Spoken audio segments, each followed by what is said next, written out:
सोचो एक ऐसी रात जहाँ ठंड हड्डियां तोड़ रही हो, पेट में आग नहीं, भूख हो और जेब में एक पैसा भी नहीं। हल्कू जानता है अगर आज खेत नहीं बचा तो साल भर का अनाज खत्म, और अगर खेत बचाया तो शायद वो खुद न बचे। ये कहानी ठंड की नहीं, ये कहानी उस मजबूरी की है जहाँ गरीब के पास हर रास्ता हार की तरफ जाता है। आइए जानते हैं क्या हुआ हल्कू के साथ उस रात।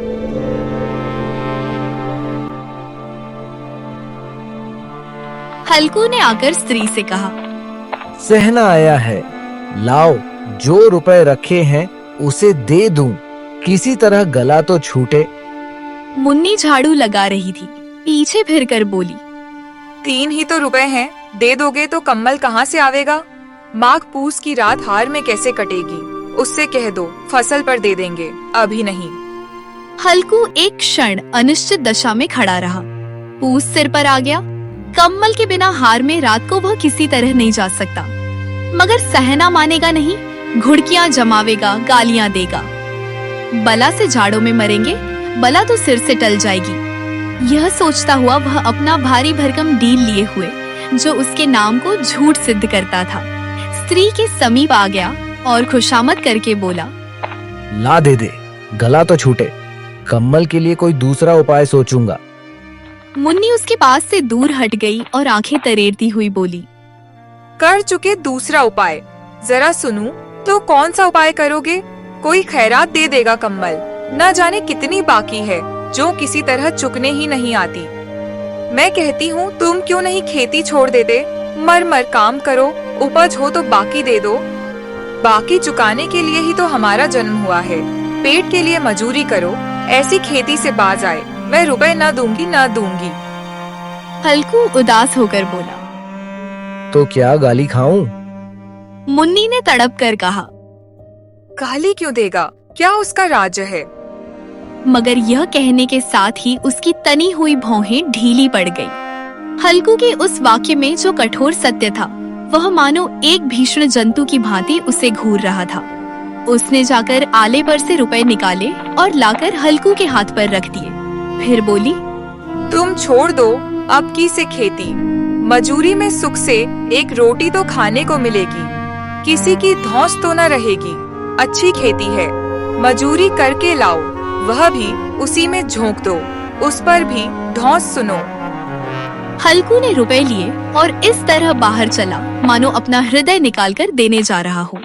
उसने मजूरी से एक एक पैसा काट कपट कर 3 रुपए कम्बल के लिए जमा किए थे। वह आज निकले जा रहे थे। एक एक पग के साथ उसका मस्तक अपनी दीनता के भार से दबा जा रहा था। पूस की अंधेरी रात, आकाश पर तारे भी ठिठुरते हुए मालूम होते थे। हल्कू अपने खेत के किनारे ऊख के पत्तों की एक छतरी के नीचे बांस के खटोले पर अपनी पुरानी गाढ़े की चादर ओढ़े पड़ा कांप रहा था। खाट के नीचे उसका संगी कुत्ता जबरा पेट में मुंह डाले सर्दी से कूं-कूं कर रहा था। 2 में से एक को भी नींद न आती थी। हल्कू ने घुटनियों को गर्दन में चिपकाते हुए कहा, क्यों जबरा, जाड़ा लगता है? कहता तो था घर में पुआल पर लेटा रह, तो यहाँ क्या लेने आए थे? अब खाओ ठंड, मैं क्या करूं?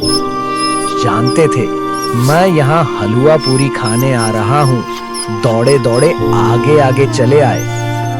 अब रो नानी के नाम को। जबरा ने पड़े पड़े दुम हिलाए और अपनी कूकू को दीर्घ बनाता हुआ एक बार जम्हाई लेकर चुप हो गया। उसकी श्वान बुद्धि ने शायद ताड़ लिया, स्वामी को मेरी कूकू से नींद नहीं आ रही है।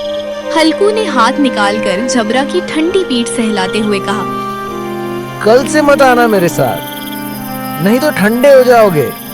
यह पछुआ न जाने कहां से बर्फ ले आ रही है। उठूं, फिर एक चिलम भरूं, किसी तरह रात तो कटे। 8 चिलम तो पी चुका, ये खेती का मजा है। और एक एक भाग्यवान ऐसे पड़े हैं जिनके पास जाड़ा जाए तो गर्मी से घबराकर भागे। मोटे मोटे गद्दे, लिहाफ कम्बल, मजाल है जाड़े का गुजर हो जाए। तकदीर की खूबी, मजूरी हम करें, मजा दूसरे लूटे। झबरा ने अपने पंजे उसकी घुटनियों पर रख दिए और उसके मुंह के पास अपना मुंह ले गया। हल्कू को उसकी गर्म सांस लगी। चिलम पीकर हल्कू फिर लेटा। और निश्चय करके लेटा कि चाहे कुछ हो अब की सो जाऊंगा। पर एक ही क्षण में उसके हृदय में कंपन होने लगा। कभी इस करवट लेटा, कभी उस करवट, पर जाड़ा किसी पिशाच की भांति उसकी छाती को दबाए हुए था। जब किसी तरह न रहा गया तो उसने जबरा को धीरे से उठाया और उसके सिर को थपथपाकर उसे अपनी गोद में सुला लिया। कुत्ते की देह से जाने कैसी दुर्गंध आ रही थी, पर वह उसे अपनी गोद में छिपटाए हुए ऐसे सुख का अनुभव कर रहा था जो इधर महीनों से उसे न मिला था। जबरा शायद यह समझ रहा था कि स्वर्ग यही है, और हल्कू की पवित्र आत्मा में तो उस कुत्ते के प्रति घृणा की गंध तक न थी। अपने किसी अभिन्न मित्र या भाई को भी वह इतनी ही तत्परता से गले लगाता। वह अपनी दीनता से आहत न था जिसने आज उसे इस दशा को पहुंचा दिया। नहीं, इस अनोखी मैत्री ने जैसे उसकी आत्मा के सब द्वार खोल दिए थे और उनका एक एक अणु प्रकाश से चमक रहा था। सहसा जबरा ने किसी जानवर की आहट पाई। इस विशेष आत्मीयता ने उसमें एक नई स्फूर्ति पैदा कर दी थी जो हवा के ठंडे झोंकों को तुच्छ समझती थी। वह झपट कर उठा और छपरी से बाहर आकर भौंकने लगा। हल्कू ने उसे कई बार चुमकार कर बुलाया, पर वह उसके पास न आया। हार में चारों तरफ दौड़ दौड़ कर भौंकता रहा। एक क्षण के लिए आ भी जाता तो तुरंत ही फिर दौड़ता। कर्तव्य उसके हृदय में अरमान की भांति ही उछल रहा था। 1 घंटा और गुजर गया। रात ने शीत को हवा से धधकाना शुरू किया। हल्कू उठ बैठा और दोनों घुटनों को छाती से मिलाकर सिर को उसमें छिपा लिया। फिर भी ठंड कम न हुई। ऐसा जान पड़ता था सारा रक्त जम गया है, धमनियों में रक्त की जगह हिम बह रहा है। उसने झुककर आकाश की ओर देखा। अभी कितनी रात बाकी है। सप्तर्षि अब भी आकाश में आधे भी नहीं चढ़े। ऊपर आ जाएंगे तब कहीं सवेरा होगा। अभी पहर से ऊपर रात है। हल्कू के खेत से कोई 1 गोली के टप्पे पर आमों का एक बाग था। पतझड़ शुरू हो गई थी। बाग में पत्तियों को ढेर लगा हुआ था। हल्कू ने सोचा चलकर पत्तियां बटोरूं और उन्हें जलाकर खूब तापूं। रात को कोई मुझे पत्तियां बटोरते देख तो समझे कोई भूत है। कौन जाने कोई जानवर ही छिपा बैठा हो, मगर अब तो बैठे नहीं रहा जाता। उसने पास के अरहर के खेत में जाकर कई पौधे उखाड़ लिए और उनका एक झाड़ू बनाकर हाथ में सुलगता हुआ उपला लिया बगीचे की तरफ चला। जबरा ने उसे आते देखा तो पास आया और दुम हिलाने लगा। हल्कू ने कहा, अब तो नहीं रहा जाता जबरू, चलो बगीचे में पत्तियां बटोर कर तापें। टांटे हो जाएंगे तो फिर आकर सोएंगे। अभी तो बहुत रात है। जबरा ने कू कू करके सहमति प्रकट की और आगे आगे बगीचे की ओर चला। बगीचे में खूब अंधेरा छाया हुआ था और अंधकार में निर्दय पवन पत्तियों को कुचलता हुआ चला जाता था। वृक्षों से ओस की बूंदें टप टप नीचे टपक रही थी। एकाएक एक झोंका मेहंदी के फूलों की खुशबू लिए हुए आया। हल्कू ने कहा, कैसी अच्छी महक आई जबरू, तुम्हारी नाक में भी तो सुगंध आ रही है। जबरा को कहीं जमीन पर एक हड्डी पड़ी मिल गई थी। उसे चिंचोड़ रहा था। हल्कू ने आग जमीन पर रख दी और पत्तियां बटोरने लगा। जरा देर में पत्तियों का ढेर लग गया। हाथ ठिठुरे जाते थे, नंगे पांव गले जाते थे और वह पत्तियों का पहाड़ खड़ा कर रहा था। इसी अलाव में वह ठंड को जलाकर भस्म कर देगा। थोड़ी देर में अलाव जल उठा। उसकी लौ ऊपर वाले वृक्ष की पत्तियों को छू छू कर भागने लगी। उस अस्थिर प्रकाश में बगीचे के विशाल वृक्ष ऐसे मालूम होते थे मानो उस अथाह अंधकार को अपने सिरों पर संभाले हुए हो। अंधकार के उस अनंत सागर में यह प्रकाश एक नौका के समान हिलता मचलता हुआ जान पड़ता था। हल्कू अलाव के सामने बैठा आग ताप रहा था। एक क्षण में उसने दोहर उतारकर बगल में दबा ली। दोनों पांव फैला दिए मानो ठंड को ललकार रहा हो। तेरे जी में जो आए सो कर। ठंड की असीम शक्ति पर विजय पाकर वह विजय गर्व को हृदय में छिपा न सकता था।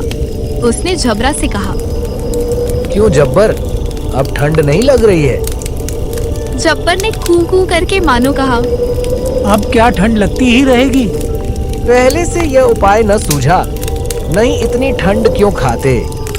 पत्तियां जल चुकी थी। बगीचे में फिर अंधेरा छा गया था। राख के नीचे कुछ कुछ आग बाकी थी जो हवा का झोंका आ जाने पर जरा जाग उठती थी, पर एक क्षण में फिर आंखें बंद कर लेती थी। हल्कू ने फिर चादर ओढ़ ली और गर्म राख के पास बैठा हुआ एक गीत गुनगुनाने लगा। उसके बदन में गर्मी आ गई थी, पर जो जो शीत बढ़ती जाती थी उसे आलस से दबाए लेता था। झबरा जोर से भूखकर खेत की ओर भागा। हल्कू को ऐसा मालूम हुआ कि जानवरों का एक झुंड खेत में आया है। शायद नील गायों का झुंड था। उनके कूदने दौड़ने की आवाजें साफ कान में आ रही थी। फिर ऐसा मालूम हुआ कि खेत में चर रही हैं। उनके चबाने की आवाज चरचर सुनाई देने लगी। नहीं, जबरा के होते कोई जानवर खेत में नहीं आ सकता। नोच ही डाले। मुझे भ्रम हो रहा है। कहाँ? अब तो कुछ नहीं सुनाई देता। मुझे भी कैसा धोखा हुआ। उसने जोर से आवाज लगाई। जबरा भौंकता रहा। उसके पास न आया। फिर खेत के चरे जाने की आहट मिली। अब वह अपने को धोखा न दे सका। उसे अपनी जगह से हिलना जहर लग रहा था। कैसा दंदाया हुआ था। इस झाड़े पाले में खेत में जाना, जानवरों के पीछे दौड़ना असह्य जान पड़ा। वह अपनी जगह से न हिला। उसने जोर से आवाज लगाई। लीहो लीहो लीहो। जबरा अपना गला फाड़ डालता था। नील गायें खेत का सफाया किए डालती थी और हल्कू गर्म राख के पास शांत बैठा हुआ था। अकर्मण्यता ने रस्सियों की भांति उसे चारों तरफ से जकड़ रखा था। उसी राख के पास गर्म जमीन पर वह चादर ओढ़कर सो गया। सवेरे जब उसकी नींद खुली तब चारों तरफ धूप फैल गई थी और मुन्नी कह रही थी, क्या आज सोते ही रहोगे? तुम यहाँ आकर रम गए और उधर सारा खेत चौपट हो गया। हल्कू ने उठकर कहा, क्या तू खेत से होकर आ रही है? हाँ, सारे खेत का सत्यानाश हो गया। भला ऐसा भी कोई सोता है? तुम्हारे यहाँ मड़ैया डालने से क्या हुआ? हल्कू ने बहाना किया। मैं मरते मरते बचा। तुझे अपने खेत की पड़ी है। पेट में ऐसा दर्द हुआ कि मैं ही जानता हूँ। दोनों फिर खेत के डांड पर आए। देखा, सारा खेत रौंदा पड़ा हुआ है और जबरा मड़ैया के नीचे चित लेटा है, मानो प्राण ही न हो। दोनों खेत की दशा देख रहे थे। मुन्नी के मुख पर उदासी छाई थी, पर हल्कू प्रसन्न था। मुन्नी ने चिंतित होकर कहा, अब मजूरी करके मालगुजारी भरनी पड़ेगी। हल्कू ने प्रसन्न मुख से कहा, रात को ठंड में यहाँ सोना तो न पड़ेगा।